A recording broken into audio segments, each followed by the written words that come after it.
Okay, good morning from, well, not exactly sunny Bedford.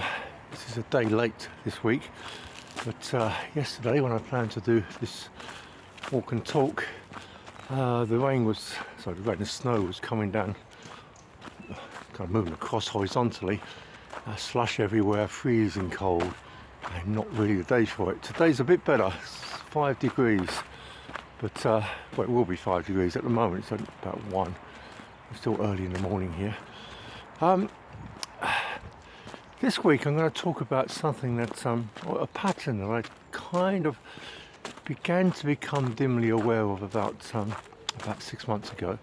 But it's one of those things, the more you see, or the more you realise there is a certain pattern to things, the harder it is to unsee it.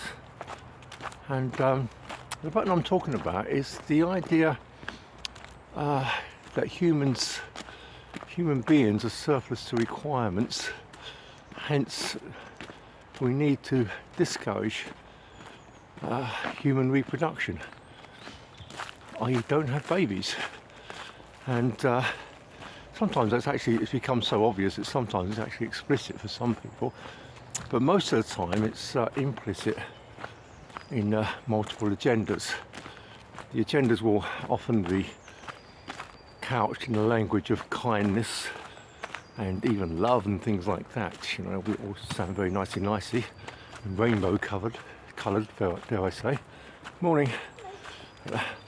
But the underlying agenda oftentimes is quite dark, very unpleasantly dark. Which we start? There's so many potential examples. I think I'll start with the idea of, an obvious one, abortion, which,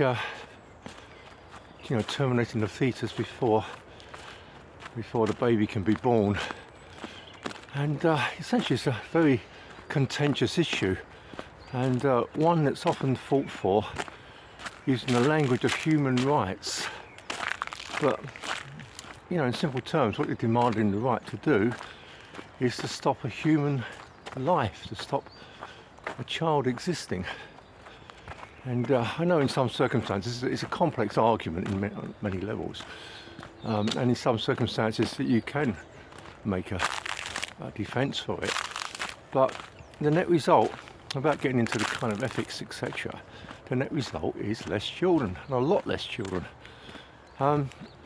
These ideas it came under the euphemistic title of Planned Parenthood. There were actually Planned Parenthood clinics in the US, and the leading voice behind that was a woman called Margaret Sanger, who's something of a heroine, to use the old terminology, which I determinedly will do, a heroine of the left, and her intervention now is framed in terms of liberating women and freeing them from having to go through with pregnancies and all that. But the reality behind it is she was actually a eugenicist. She actually believed that some people should be encouraged to breed while others shouldn't be. Eugenics is kind of an idea, a little like dog breeding, I suppose, where you try to get the best traits, in this case of humans, to reproduce and stop those who don't have the desirable qualities to have babies, stop them having babies. So, it was an idea that kind of came to fore after Darwin, and developed particularly between the 2 world wars. And you had, well, for a time it was quite respectable, and a lot of people kind of now holding respect. George Bernard Shaw, H.G. Wells, Winston Churchill, a certain guy by the name of Adolf Hitler, were all great fans of eugenics, believing that only certain stock should breed. Margaret Sanger was of this opinion, and sometimes if you delve deep into her writings it's quite explicitly stated, and in particular in the States it was quite noticeable how a lot of these Planned Parenthood clinics would open up in the neighbourhoods of people of a darker hue, to put it in a euphemistic way. They specifically didn't want black people having children. And interestingly, to this day, in America, a black child, a black fetus I suppose, is far more likely to be aborted than a white, Jewish or an Asian fetus.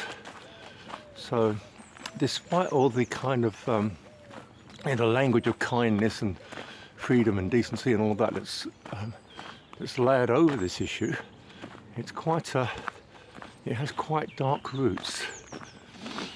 I mean, my wife is Chinese, and she grew up in China, as you can imagine, at the time of the one-child policy, and actually worked in hospitals. She was very much into Chinese medicine, and there it's integrated somewhat into the system. So she worked for a few years in Chinese hospitals, and her stories of very late-term abortion are absolutely harrowing. Talks about the screams of the child after they aborted it very, very late, would still be alive, and essentially it would be chucked into bins with other babies and left to die. And they would be screaming, and screams would echo down the corridors of the hospital. Absolutely horrific. The reality is not a pretty thing, but how can I put it without being too gruesome about it? It's pretty awful. But that's one of the agendas, the promotion of abortion to, particularly to certain classes. Let's think of another example. Okay, LGB. I mean, if people want to be, or particularly lesbian or gay, it is very much their business. I'm not going to lecture anyone about their sexual morals or how they have sex and all that. We're all sometimes a mystery to ourselves about what particularly turns us on or doesn't, affects us in that way or doesn't. So I've got no particular wish to see these practices curtailed or anything like that. I'm quite tolerant of the idea that people have all sorts of sexual preferences. But one thing about a lesbian and gay lifestyle is that it's unproductive. You do not get children via two men copulating or two women having sex together. It does not happen. It cannot happen. It is impossible. Now that's, a pretty obvious statement, but what strikes me is just how incredibly strongly these lifestyles have been promoted in the last 20, 25 years particularly. That's one thing to be tolerant, it's one thing just to allow people the freedom to express their own sexuality, whatever. It's quite another to promote, and I mean promote. If you go down to, say, a local library, for instance, and look through the books that have been added in the last decade or so, particularly for children, interestingly, they do aim at kids a lot. There's so much promoting gay lifestyles, so many books, and scarcely any promoting the opposite. Not the opposite, so heterosexual lifestyles, or glorifying the family life. We have let's go on to schools actually. I mean, schools is an obvious one. There's things done in the guise of relationship education for really quite young children. But what they're essentially talking about is the promotion, a lot of the time, not exclusively, but a lot of the time, the promotion of non-productive sexual practices.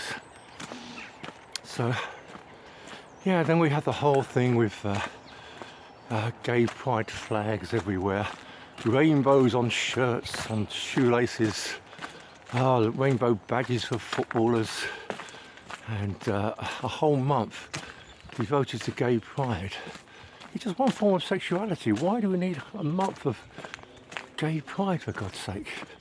Why is the promotion so fervent, so avid? You need a whole month to celebrate one form of sexuality. It's just too much. It's kind of too much to believe it's a coincidence in some ways. Let me go on to another aspect that's kind of related, but beg your pardon, young man. That's related, but but not the same thing, although it's often lumped into the LGBT thing, is the T part of it, transgenderism. Transgenderism is the kind of fallacious idea that, essentially talk about changing gender, but that's kind of a linguistic trick, really. It's the idea is that a man can become a woman, which is kind of absurd. Again, though, if people, in the spirit of toleration, hi there, good morning. Spirit of toleration, I think it should be stated if somebody wants to, say a guy wants to pretend he's a woman or get some kind of kick out of it or whatever, what business is it of mine?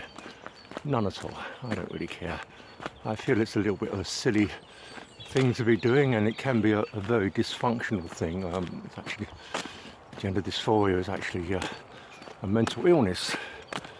But, it's no skin off my nose, But promoting the ideas in schools, again in libraries, throughout the educational system, on television, or everywhere you go now, it seems, the idea that one sex can magically change into another.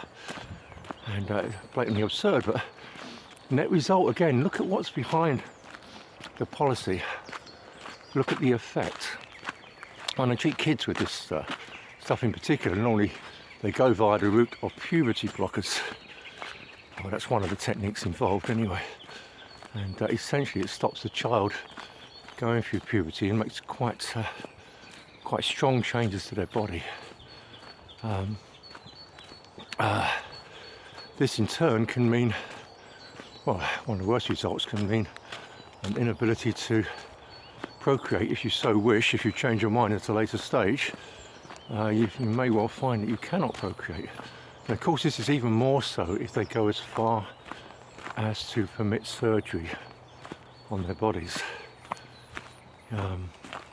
It's an awful thought. It's an awful the idea of mutilation of young children's bodies to go along with a pretense that sex can be changed. It can't. It's immutable. It cannot be changed.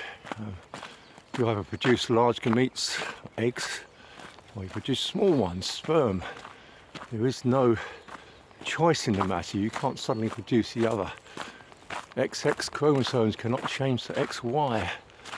It's literally impossible, and vice versa. So it's a kind of a rather tragic thing, because quite a few of these people who go through this so-called transition, I say so-called advisedly, end up a few years later regretting it, realising the damage they've done, and of course regretting it bitterly. We all regret things. I think we've all done things, especially in our youth, teenage years, early 20s, that we think, that wasn't very wise, looking back on it. But in this case, the changes are a lot of the time irreversible, particularly if you have surgery. Well, you may be able to cosmetically change them, but you've lost the physical function. And so you tend to have a very, very high suicidality rate. They tend to kill themselves in appallingly high numbers, which is a real tragedy. And we usually get the narrative that that's because of lack of acceptance by society, that they try to kind of slip the issue that way. But really, I think it's the realisation of what you've done to your body and how you've, imagine that you were a young girl, for instance, who pretended to be a boy for a time and got all sorts of hormone blockers and surgery, and then found you got to the age of 23, 24, and you no longer can have children. Your life is blighted. You can't have a normal family life. It's not surprising that many regret it, and all too many choose the route of suicide. It's a tragedy. Okay, let's enough of the stuff about sex and choices in that way, sort of direct effects. Let's go on to what shall we say, global warming narrative. Now, this is another narrative where a lot of people are, well, they won't say so much, but they're influenced by a guy called Thomas Malthus, who about 2 centuries ago spoke of the problem of the hugely increasing population. There's only about 1 billion people on the planet at the time, but he thought if it doubled that the planet wouldn't be able to feed them. And since then we've got 8 times as many people and we're feeding away happily, and now the numbers are beginning to turn around and even will go down, which may be the bigger threat. But that idea was taken up by a guy called Paul Ehrlich in the 1960s, and he's repeated this stuff ever since, how we're going to be hitting this wall of unable to feed ourselves. But it hasn't happened. The more humans on the planet, the more productive we tend to be. And as I say, as Elon Musk pointed out recently, we're actually facing something of a demographic time bomb where populations, particularly in Western countries, are actually going to decrease. But yeah, the implied idea with the global warming thing, it's if you produce another little human being, you're producing another little CO2 producer. Oh God, wouldn't that be terrible? People producing CO2. Yeah, you might drive a car one day or have a house. She might raise a family of her own and be responsible for more children. Oh, perish the thought, eh? How terrible. So there is a kind of, for all the kind of nice language and language of kindness and all that, again we had the implicit idea underneath this, that you are human, you are a blight on the planet and you shouldn't reproduce. It's actually, despite the kind words, quite an evil, anti-human belief system. There's literally a hatred of mankind that lies beneath the kind of kind and gentle worded exterior. It's all euphemism.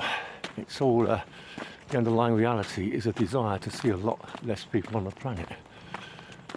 We have measures, say, like the farming measures in Sri Lanka and in the Netherlands, where they're trying to stop farmers. Both societies were very successful at producing vast amounts of food, but there's now measures to stop them producing food. Now, why would you want to stop farmers producing food?